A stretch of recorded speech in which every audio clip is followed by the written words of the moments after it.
morning guys. Akong ginabuhat karon nga exercise kay dumbbell bench press. Makita ta sa bangko o i-press sa pataas ang dumbbell guys. Gikan sa dugan hangtod sa mga straight ang atong mga buktong. Kini nga exercise sa makatabang sa pagpalig-on sa atong chest, shoulder o tricep.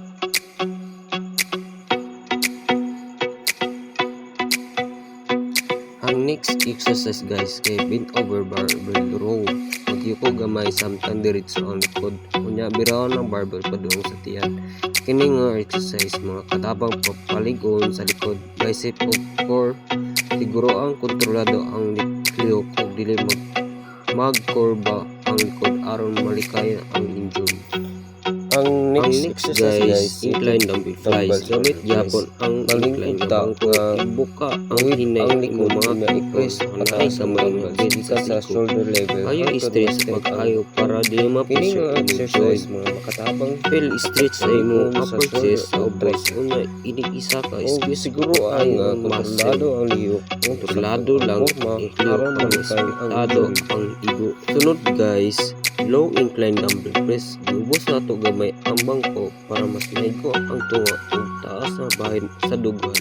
Idungan og duso ang dumbbell squeeze sa taas ug hinay-hinay pagpaubos. Kontrol ang gid ang lihok para sulit ang igo.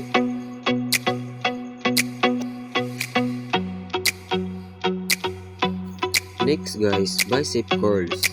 Indog og tarong unya ialsa ang dumbbells padung sa abaga. Siguro ang imong siko pilit lang sa kilid ug dili maglihok. I-squeeze ang biceps sa taas unya hinay ipaubos para sulot ang igo sa basal.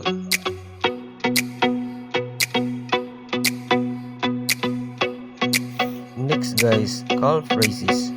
Barog gamay sa tumoy sa plates, ialsa ang tikod kutob sa mahimo unya hinay-hinay ipaubos. Siguro daw good nga mabuylo imong bagtak-an.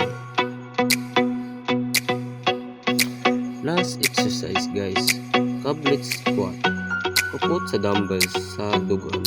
Squat paubos unya duso pabalik sa taas. Kamuti na diretso ang likod para sulod ang igo sa paa. Thank you.